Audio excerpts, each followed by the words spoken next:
스레벤 스포츠 장동입니다. 유럽 시즌을 앞둔 유럽 리그들에 대한 이야기를 하고 있습니다. 잉글랜드 챔피언십의 한국인들입니다. 지난 시즌 챔피언십 리그에는 3명의 코리안 리거가 거쳐갔습니다.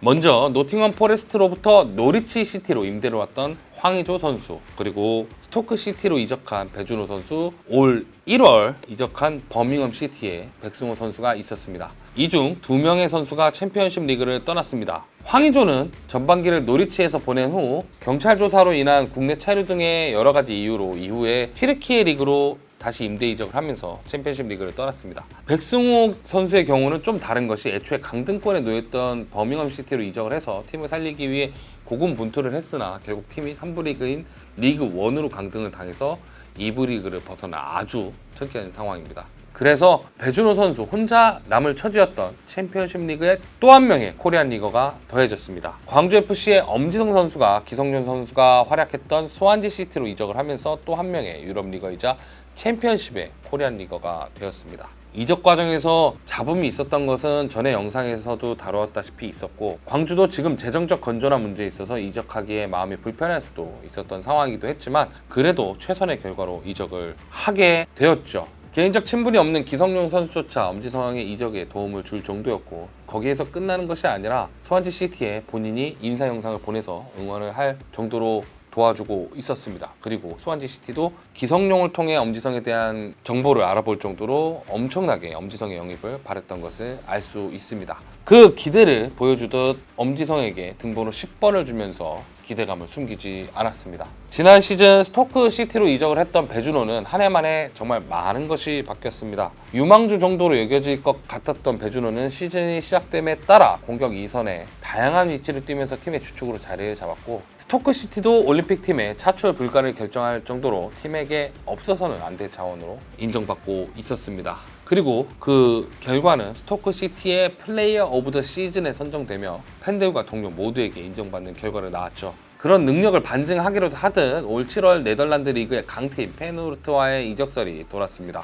심지어 페노르트 로테르담은 아약스와 PSV 아인토벤과 더불어서 네덜란드 에레디비지의 강팀이기 때문에 충분히 챔피언스 리그나 유로파 리그 출전도 노려볼 수 있는 팀이었고, 그만큼 배준호 선수가 가치가 올라갔다는 이야기이기도 합니다. 이 외에도 이태리 세리에 A나 분데스리가 팀들도 관심을 가지고 있다는 뉴스가 나오면서 당장 이적은 아니더라도 충분히 가치를 입증하면 이적이 어렵지만은 않겠구나 하는 생각을 들게 만들어줬습니다. 일단은 잔류하지만 스토크 시티도 배준호 선수의 가치를 인정하듯 등번호 10번으로 교체해주면서 팀의 중심 선수로서 대우하고 있습니다. 그리고 대부분의 의견도 지금 당장 이적을 추진하기보다는 아직 젊기 때문에 더 적응하고 증명해서 좋은 팀으로 이적하는 것이 더 낫다라는 의견으로 잔류를 지지하고 있습니다. 배준호 선수와 10번은 굉장히 잘 어울리는 번호기도 하죠. 배준호 선수가 고등학교 시절에도 10번을 달고 활약을 했고 U20 월드컵에서도 10번을 달고 뛰었던 만큼 올 시즌에도 좋은 활약을 기대해봐도 좋을 듯 합니다. 백승호 선수는 아직 어떻게 할지 이야기가 없습니다. 소속팀 버밍엄 시티가 3부 리그로 강등을 당하면서 이적을 고려해야 하는 상황까지는 왔습니다. 백승호 선수도 97년생으로 마냥 젊은 나이는 아니기 때문에 3부 리그에서 뛰는 것은 부담스러울 수 있고요. 다만 여름 휴식기에 병역 특례로 인한 군사 훈련을 받으면서 일이 멈춘 느낌도 있고, 팬들과 구단이 백승호의 잔류를 강하게 원하는 부분도 있었습니다. 일단은 프리시즌 전 경기에 출전을 하고 있고 현지 매체로서부터 좋은 평가를 받고 있습니다. 긍정적인 부분은 또 있습니다.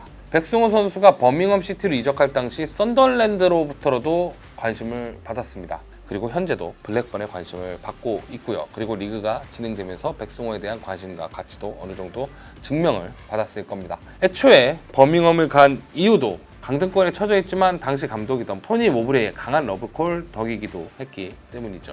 개인적으로 백승호 선수가 2부 리그 내 괜찮은 조건으로 이적을 하는 것이 더 낫지 않을까 하는 생각을 합니다. 한국인 선수가 한 팀에 있습니다. 아시다시피 서령호 선수가 유럽행 확정 지었죠. 체르베나 즈베즈다에 진출을 했습니다. 그리고 여기에 또 한 명의 한국 선수가 주축으로 활약을 하고 있어요. 바로 황인범 선수죠. 서령호 선수와 즈베즈다는 전 시즌부터 연결이 되어 있었지만 울산의 강한 의지로 잔류를 시켰고, 올 여름은 더 이상 서령호를 잡아놓을 명분이 없었기 때문에 이적을 허락하면서 성사가 되었습니다. 그렇게 한 유니폼을 입게 되었고 지난 시즌 66번을 달고 뛴 황인범 선수의 번호를 받으면서 울산부터 달아온 등번호인 66번을 달고 뛸 수 있게 되었고 황인범 선수는 본래 선호하는 번호인 6번을 달게 되었습니다. 그리고 서령훈 선수는 황인범 선수와 동반 선발 출전하면서 이미 데뷔전을 치렀습니다. 더불어서 파르티잔의 고영준 선수, 라드니키치 리시의 조진우 선수와 코리안 더비도 지속적으로 이어질 수 있을 만큼 이 리그도 찾아볼 재미가 있을 겁니다. 미트윌란의 조규성, 이한범도 있습니다. 팀의 주전 공격수로 뛰고 있는 조규성과는 달리 이한범의 입장은 조금 다릅니다. 포지션이 중앙수비수고 특히 어느 팀이나 중앙수비수의 조합은 쉽게 바뀌지 않는 것을 감안하면 지난 시즌 뛰지 못한 이유는 그럴 수 있다고 생각될 수 있지만 뛰면서 성장해야 하는 선수의 입장에서는 굉장히 곤란한 상황이라고 할 수 있습니다. 그래서 올 여름 K리그로 임대 이적할 가능성이 높다고 여겨졌었는데요. 하지만 팀에 잔류를 했고 지난 시즌 주전 센터백 중 하나가 그리스로 이적을 하면서 경쟁의 여지가 생겼고 실제로 프리시즌에서 꾸준히 기용되고 있었습니다. 그리고 이한범은 팀의 챔피언스리그 2차 예선에 선발 출전해서 풀타임으로 출전하면서 무실점 승리를 이끌었고 미트윌란은 챔피언스리그 3차 예선으로 진출을 했습니다. 이 외에도 또 있습니다. 셀틱 트리오로 여겨진 양현준, 오현규, 권혁규 이 3명의 선수, 이 중 양현준 선수를 제외한 오현규, 권혁규는 힘든 시즌이 되었습니다. 오현규 선수는 지난 시즌에는 짧은 시간에도 득점력을 보여주면서 팀의 주축으로 인정을 받았지만 당시 감독인 포스테코글루가 토트넘 감독으로 이적을 하고 로저스 감독이 다시 돌아오면서 출전 시간이 확 줄어들었습니다. 뿐만 아니라 부상도 있었던 상황이라 경쟁자인 후르아시 쿄고가 부진을 해도 기회를 스스로 잡지 못한 부분까지 겹쳐지면서 프로 입단 이후에 가장 아쉬운 시즌이 되었는데요. 스스로 개척을 했습니다. 벨기에 리그 행크로 이적을 했습니다. 어떻게 보면 스스로 무대를 바꿔서 경쟁을 해보기로 한 상황이기 때문에 셀틱을 가던 당시처럼 아예 처음부터 시작하는 상황이지만 환경을 바꾸는 입장에선 저는 좋은 선택이라고 생각을 합니다. 반면에 같은 팀에 있던 권혁규는 셀틱에서 다시 시작을 합니다. 지난 시즌 명단제로 인해서 급기야 세인트 미렌으로 임대까지 가야 했던 권혁규 선수는 올 시즌 셀틱에서 프리시즌을 준비하고 있습니다. 세인트 미라에서 주전으로 뛰면서 자신의 가치를 증명했기 때문에 경쟁에 대한 여지가 생기기도 했기에 가능한 선택으로 보입니다. 오현규나 권혁규 모두 상무를 통해서 병역을 이행했기 때문에 상대적으로 다른 미필 선수들에 비해서 좀 더 편하게 도전할 수 있는 부분에서 우리가 이 두 선수를 더 지켜볼 가치가 있다고 생각됩니다. 이 밖에도 있습니다. 바이에른 뮌헨 2군에 있던 이현주 선수는 지난 시즌 SV 벤 비스바덴으로 임대 이적하면서 프로 2부 리그를 경험했습니다. 다만 이현주 선수가 뛸 수 있는 뮌헨 1군 자리의 2선 자리가 뮌헨에서는 무시알라나 사네 같은 선수들이 버티는 만큼 비집고 들어가기 힘들기 때문에 또 한 번의 임대를 떠나게 되었고 하노버 96에 완전 이적 옵션이 있는 임대를 떠나게 되었습니다. 지난 시즌 2 분데스리가에서 실력을 입증했고 아직 어린 선수인 만큼 나중에 작은 정우영 선수처럼 분데스리가 1부에서 한 자리를 차지하는 선수가 되지 않을까 기대를 하고 있습니다. 그리고 의외로 브라질 1부 리그에서 활약했던 한국인 선수가 있었습니다. 대한민국과 파라과이의 이중 국적을 가진 선수면서 현지에선 치코라는 이름으로 불리고 있는 김현솔 선수입니다. K리그도 2부인 서울 이랜드와 1부 포항 스틸러스에서 뛴 경험이 있지만 의미 있는 시즌을 보내지는 못했고 대부분의 시간을 브라질 리그에서 보냈습니다. 특히 2020 시즌부터 아틀레티코 고아이넨시 이적을 계기로 브라질 1부 리그를 경험하면서 한국인 최초 브라질 1부 리그가 되었습니다.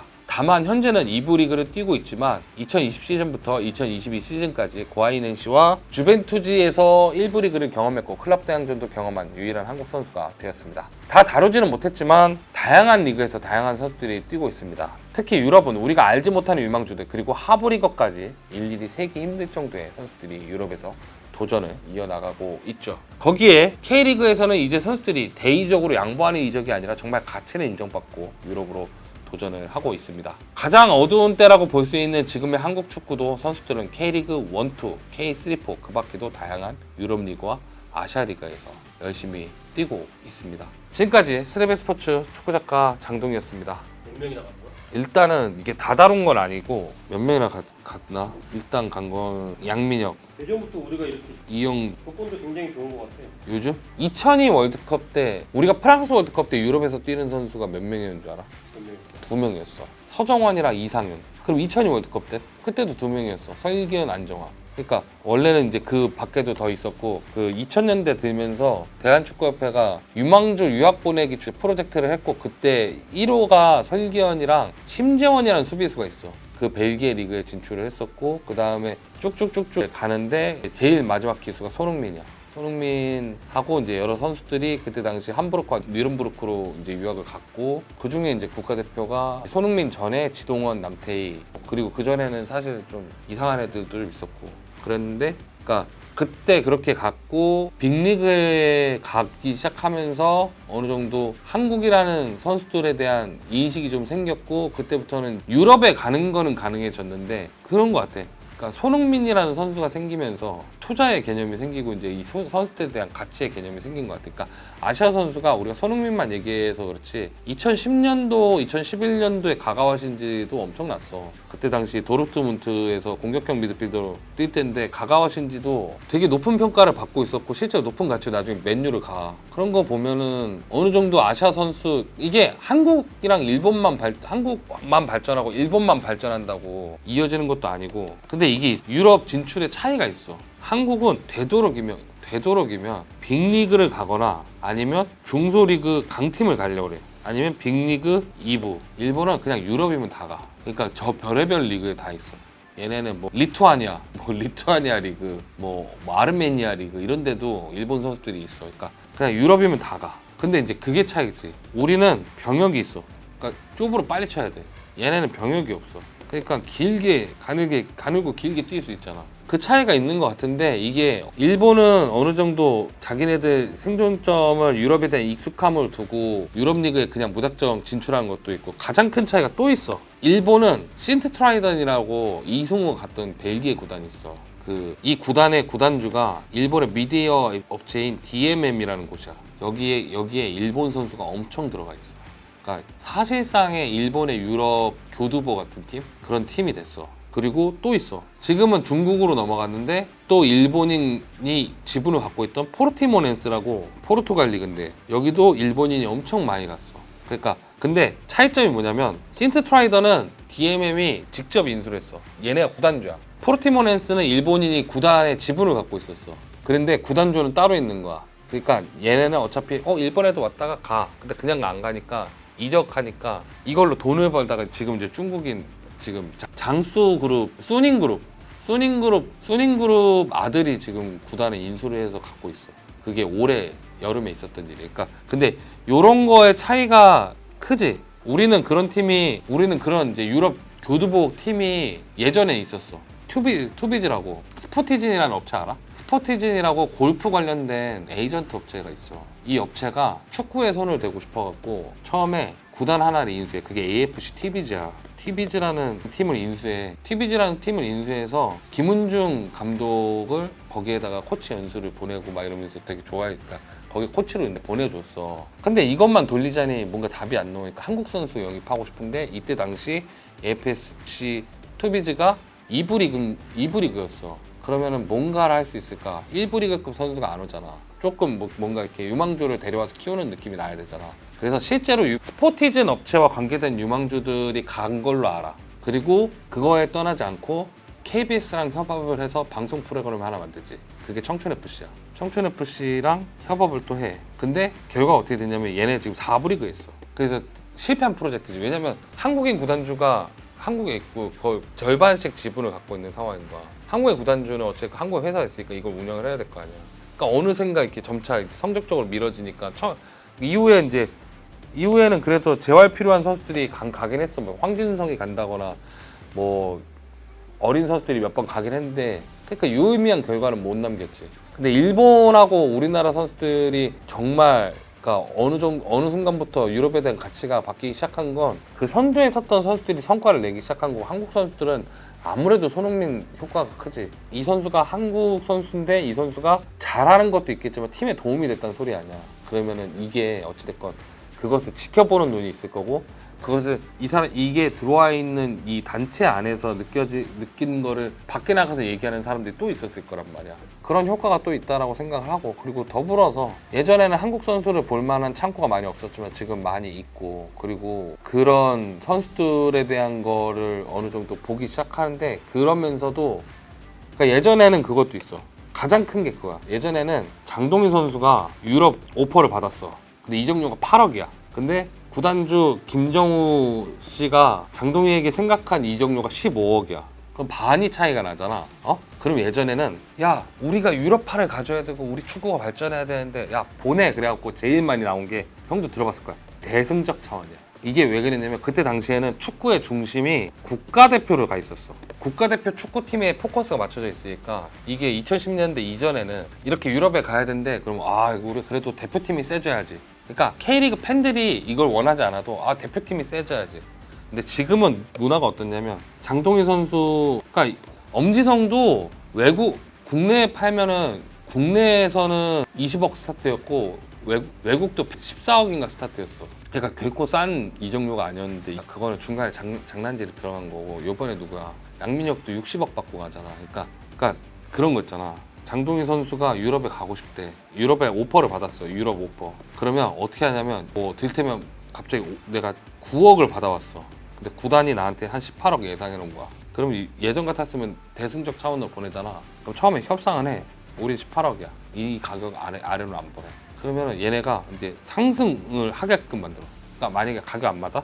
안 보내. 축구를 보는 문화가 바뀐 거야. 그러니까 왜 이 선수가 이 가치 아무리 그래도 우리 팀도 돈을 벌어야 되는데 왜 이 가치에 보내? 보내지 마. 가지 마. 그리고 팀도 너 이 가치에 가면은 큰일 난다. 너 이런 식으로 싸게 가면은 네가 가서 대우 못 받는다. 근데 그게 맞는 말인 게 뭐냐면 구단이 만약에 그러니까 그게 있어. 손흥민이 400억 이적료로 레버쿠젠에서 토트넘 갈 때 사람들이 왜 다 안도를 했는 줄 알아? 그때 400억이면 진짜 적은 가치가 아니었거든. 그러니까 한국인이 400억 이적 몸값이 돼? 하면서 손흥민이 400억을 받고 갔을 때 그때 당시 원래는 그때 우리나라 피파 랭킹이 50위권 바깥이라서 워크 퍼밋이 안 나와야 되는데 얘는 몸값이 300억이 넘어서 얘는 그 몸값 때문에 얘는 축구 잘하는 애겠지 하고 취업 비자가 나온 케이스야. 근데 그때 왜 사람들이 안심을 했냐면 400억이나 줬는데 벤치에 앉혀놓겠어? 근데 40억 주면 앉혀놓을 수 있단 말이야. 그러니까 이제 이 인식들이 바뀐 거야. 너 싸게 가는 만큼 그렇게 될걸? 싸게 가는 만큼 앉을걸? 그러니까 선수들도 굳이 나 한국에서 연봉 이만큼 받는데 유럽 가면 깎아야 되는데 나 차라리 그 가치라도 인정해 주든가. 그러니까 그런 것도 있고 팬들도 예전같이 무작정 야 너 이렇게 유럽 가느니 가지마. K리그에서 더 뛰어. 이렇게 된 거고. 그리고 선수들도 도전을 하되 자신의 가치를 인정 안 해준다면 굳이 도전하지 않는 풍토도 좀 있고. 근데 그러니까 어느 정도 선수들과 관중들이 K리그에 대한 자부심을 느끼는 문화가 좀 생겼다라고 그게 더 선수들의 가치를 인정받으면서 이적할 수 있게 된 거고. 그리고 이제 손흥민, 박지성 이런 선배들의 성과가 있었기 때문이고. 그게 켜켜이 쌓여서 앞으로는 선수들이 더 이제 인정받고 갈 수 있는 환경이 되지 않을까. 그렇게 얘기하지만 이강인도 200억이 넘어. 거의 300억이야. 서령호도 싸게 가진 않아. 나이에 비해서 진짜 싸게 간 건 아니고. 그런 거 보면은 그런 거는 좋은 것 같아. 2부 리그랑 딱 그 프로 빅리그 2부 리그 정도가 난 딱 마지노선이라고 생각하거든. 그러니까 2부 리그가 절대 우리 리그보다 수준이 높아서가 아니라 2부 리그가 빅리그에서 보기 관찰하기 제일 가까운 리그잖아. 그래서 그런 풍토도 괜찮다. 어떻게 보면 일본 애들이 그런 식으로 시작을 해서 일본 애들이 자리를 잡으니까 그런 것도 괜찮은 것 같다 생각이 들지.